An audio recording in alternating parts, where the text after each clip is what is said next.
ഇപ്പം ഉറക്കം ഉണർന്നതേ ഉള്ളൂ. സമയം 6 മണിയായി. അപ്പം ഞാൻ വിചാരിച്ചു കുറച്ചൊന്ന് സൈക്കിൾ ചവിട്ടിയിട്ട് വരാം. കാരണം എക്സസൈസ് മസ്റ്റാണെന്ന് പറഞ്ഞിട്ട് നടക്കാൻ പോകണമെന്ന് പറഞ്ഞിട്ടുണ്ട്. ഞാനതൊന്നും ചെയ്യുന്നില്ല. അപ്പോൾ ഇന്നലെ കുറച്ച് സൈക്കിൾ ഓടിച്ചപ്പോൾ എല്ലാവരും പറഞ്ഞു അത് മതി, സൈക്കിൾ ഓടിച്ചാലും മതി എന്ന് പറഞ്ഞു. തടിയൊന്ന് ഇളകണ്ടേ. സൈക്കിൾ ഓടിച്ച് മെല്ലെ കനാൽമക്കൂടി പോയിട്ട് വരാം വിചാരിച്ചു. ഡോറും കടിച്ചു.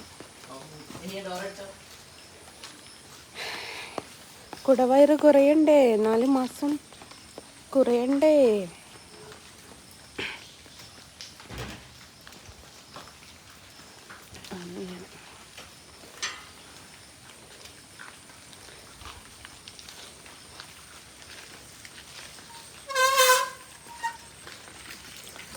ഒന്നിട്ട് മറ്റേ സൈക്കിളോടി ഇങ്ങ് എടുത്തോണ്ട് വരണം. നമുക്കൊരു കമ്പനി തരാം എനിക്ക്.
നല്ലൊരു ഡ്രസ്സ് കയറി കിട്ടി.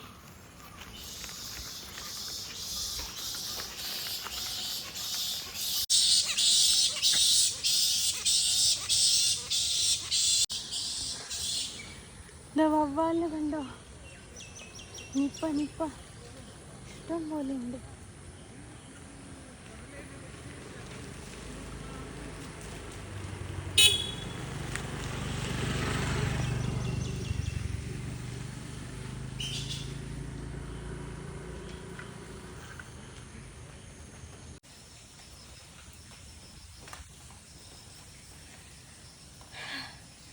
നടക്കാൻ പോകാനാവാത്തതുകൊണ്ട് സൈക്കിൾ ഓടിക്കുക.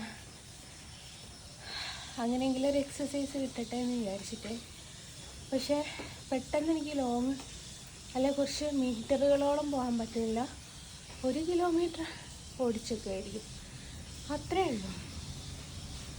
അപ്പോഴേക്കും എനിക്ക് ബ്രീത്തൊക്കെ കിട്ടാത്തൊരവസ്ഥയായിപ്പോയി.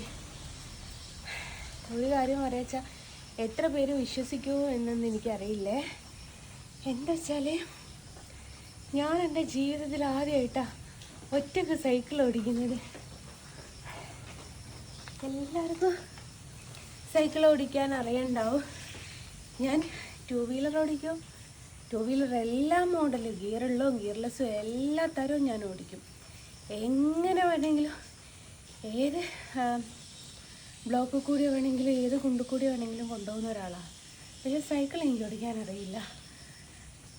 അത് പണ്ട് ഈ ഡ്രൈവിംഗ് സ്കൂളിലൊക്കെ പഠിച്ച സമയത്ത് കേട്ടിട്ടുണ്ട്, സൈക്കിൾ ബാലൻസ് ഇല്ലെങ്കിൽ 2 വീലർ ഓടിക്കാൻ പറ്റില്ല. ചുമ്മാ അതാ. എനിക്കിപ്പം ഞാൻ സൈക്കിൾ ബാലൻസ് ആടി കളിക്കുക ചെയ്യുന്നത്. അപ്പം അങ്ങനെ എൻ്റെ ഏറ്റവും വലിയൊരു സ്വപ്നമായിരുന്നു സൈക്കിൾ എന്ന് പറയുന്നത്. എനിക്ക് സൈക്കിൾ വേണമെന്ന് പറഞ്ഞു വീട്ടിൽ കുറേ വാശി പിടിച്ചൊരു കാലമുണ്ട്. പക്ഷേ എൻ്റെ വീട്ടിലെ സാഹചര്യങ്ങൾ പോരാത്തതിന് പെൺകുട്ടികൾ സൈക്കിൾ ഓടിക്കാറില്ല. അതായിരുന്നു വീട്ടിലെ സാഹചര്യം. ഉമ്മാൻ്റെ വീട്ടുകാർ വിചാരിച്ചാൽ എന്തായാലും ഈസി ആയിട്ട് നടക്കാവുന്നൊരു കേസായിരുന്നു. പക്ഷേ പെൺകുട്ടികൾ സൈക്കിൾ ഓടിക്കാൻ പാടില്ല എന്നുള്ള ഒരു രീതി ആയതുകൊണ്ട് എനിക്കത് മേടിച്ച് തന്നില്ല.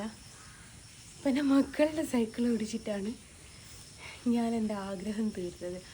അതിനെക്കാട്ടിലും ഉപരി എന്ന് വെച്ചാൽ എൻ്റെ ഉമ്മാൻ്റെ അങ്ങ് പോയി നിൽക്കുന്ന സമയത്ത് അവിടെ കുറച്ച് കയറ്റത്തിൻ്റെ മുകളിലാണ് വീട്. അതിൻ്റെയും കയറ്റത്തിൻ്റെ മുകളിലുള്ള ആൾക്കാരൊക്കെ ഉണ്ട്. അവർക്കൊക്കെ ചെറിയ ഇടുങ്ങിയ വഴിയാണ് വീട്ടിലോട്ട്. അപ്പോൾ ഒരു ഇക്ക നമ്മുടെ വീടിലെ സൈഡിലായിട്ട് സൈക്കിൾ കൊണ്ടുവെക്കും. എൻ്റെ ആഗ്രഹമൊക്കെ തീർത്തത് ഞാൻ അയിമല അനക്കാൻ സമ്മതിക്കുക. സെൻട്രൽ സ്റ്റാൻഡിട്ട് പോവുക. വലിയ ഒരു സൈക്കിളില്ലേ അന്നത്തെ കാലത്തൊക്കെ വലിയ.